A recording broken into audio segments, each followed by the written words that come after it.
Hey all, I am back in my car today because why not? I am talking to you today about a couple interesting things, along with I'm going to throw some animal facts in there because I know that this time is stressful for everyone. So why not have some good animal facts too? We're going to be talking about like an adjustment reaction and also culture shock, and you get to pick and choose which one you think you're doing right now. Yay! Exciting!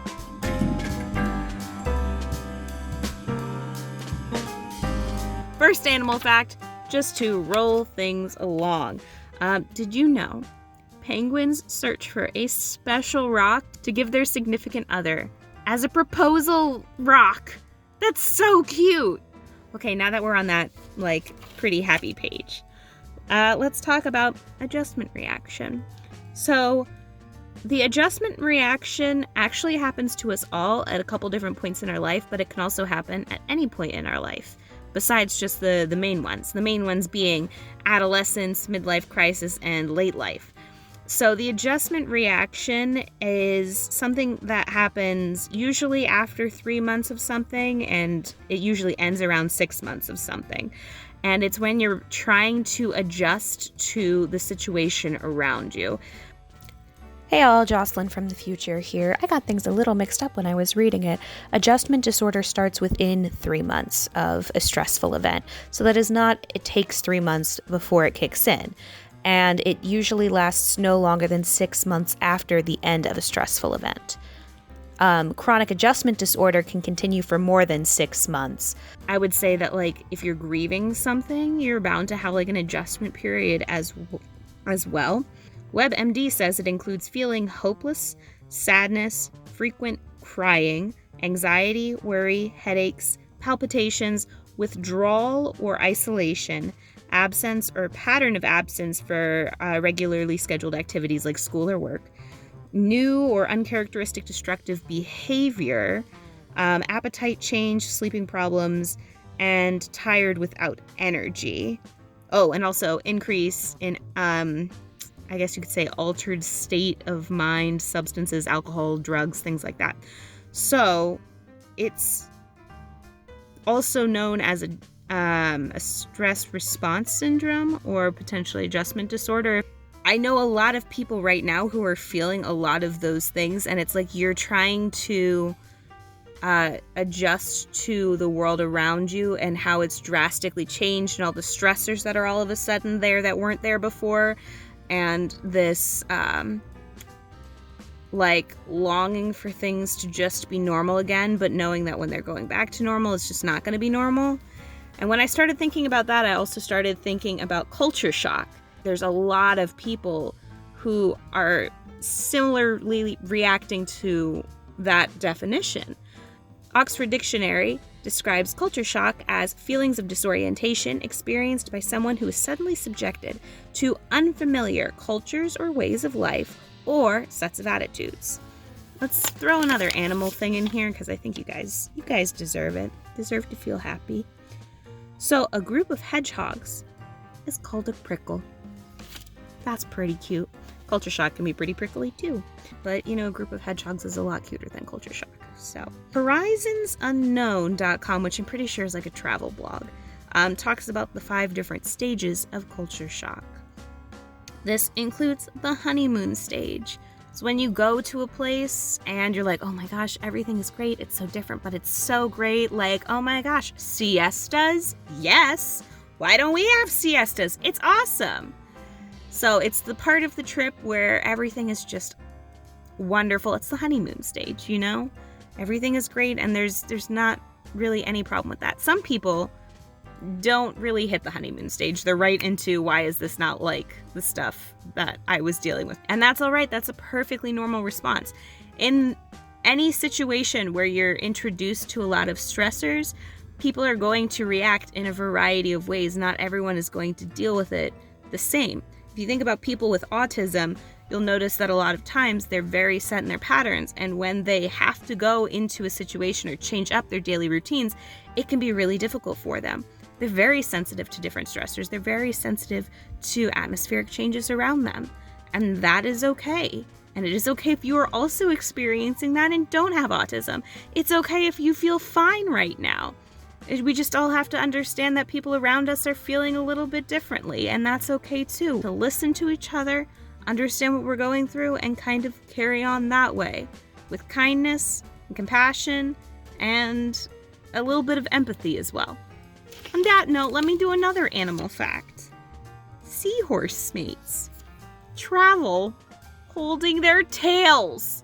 How cute is that? How stinking cute is that? They're holding each other's tails, and they mate for life too. So many animals mate for life, man. It's cute. It's cute stuff. So, the second stage of culture shock is hostility and irritability. You know, there are some people who once they get off that plane, they're like, great. Everything's different. It sucks. I hate it here. Why can't we just do things the way we've always done it? Why are they doing it that way? That doesn't make any sense. Why are they doing this way? Why do I have to do things that way? It is usually felt through frustration or confusion with lots of thinking about stuff. And usually you have trouble sleeping because your mind is constantly like not shutting off. Basically, it's very difficult to get past that. It's hard because when you're not sleeping well, you're not really thinking well, and you're not processing things well. So I understand. It's a pain in the butt. It's a lot of pains in the butts. And on that note, another animal fact. A shrimp has its heart in its brain. So you don't have to worry if you're thinking with your head or your heart when you're a shrimp, because you're thinking with both. How cool is that? Man. Animals. So be like a shrimp. Take every situation, think about it logically, and understand with your heart where people are coming from, and kind of go with that as well. So let's talk about stage 3. Gradual adjustment. There is no specific time frame for this. It is all over the board. Some people, hours after getting to a place, will adjust. Some people will take months or years to adjust to a place. It is all right. It is okay. Whatever you're doing is what you're doing. It's just how your body's reacting to it. Don't feel like you have to give people an explanation. Don't feel like you have to make excuses for the way your brain works. You are okay. It is all going to be okay. When you have done your gradual adjustment to things and you're starting to feel a little bit better about the situation you're in, you're starting to kind of understand things, you might start to also adapt some of the behaviors. And this is really cool because you find a sense of belonging, and that is stage 4, is adaptation, sense of belonging. Some people never hit this stage. They'll get to a point where they know what the culture expects, but they don't really ever feel it. They don't really feel like they fit there, and that's all right. Everyone is different. It is so all right if you don't feel like you sit well in the culture of social distancing, because at some point things are going to change again.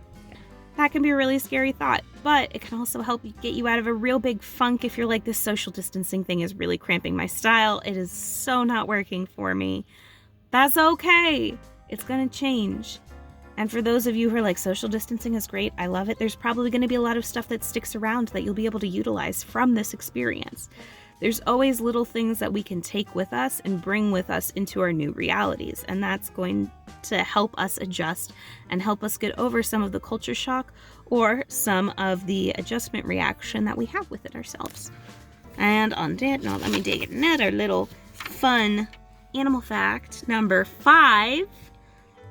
50% of orangutans have fractured bones from falling out of trees regularly.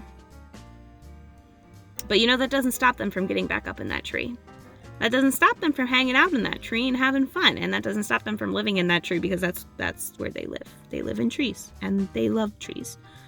But they have broken bones from them too sometimes. And yeah, people are going to be hurt. People are going to have adjustment time periods, and it's going to be really difficult for some.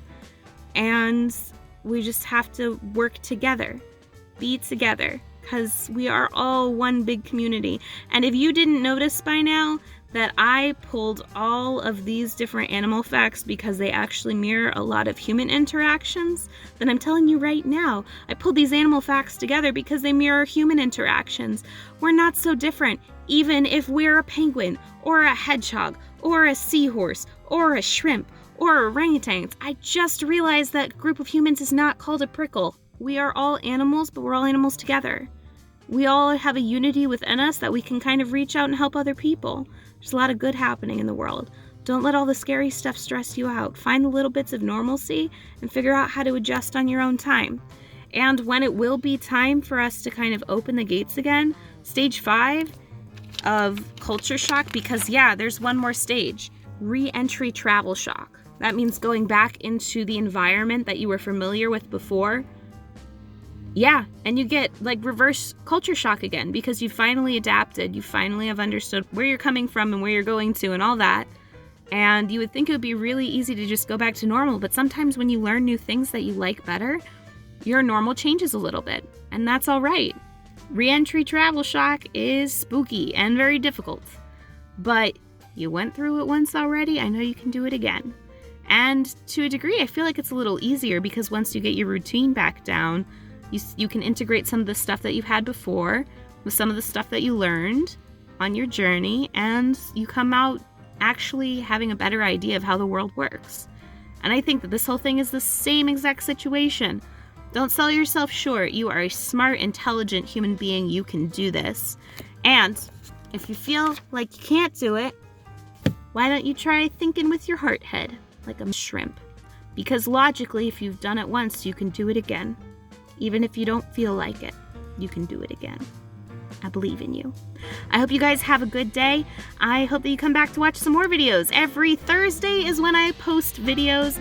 I am excited to see you here. Please like this video if you enjoyed it. Comment on this video if you have any other fun animal facts or any fun facts about culture shock or ways that people can get through it.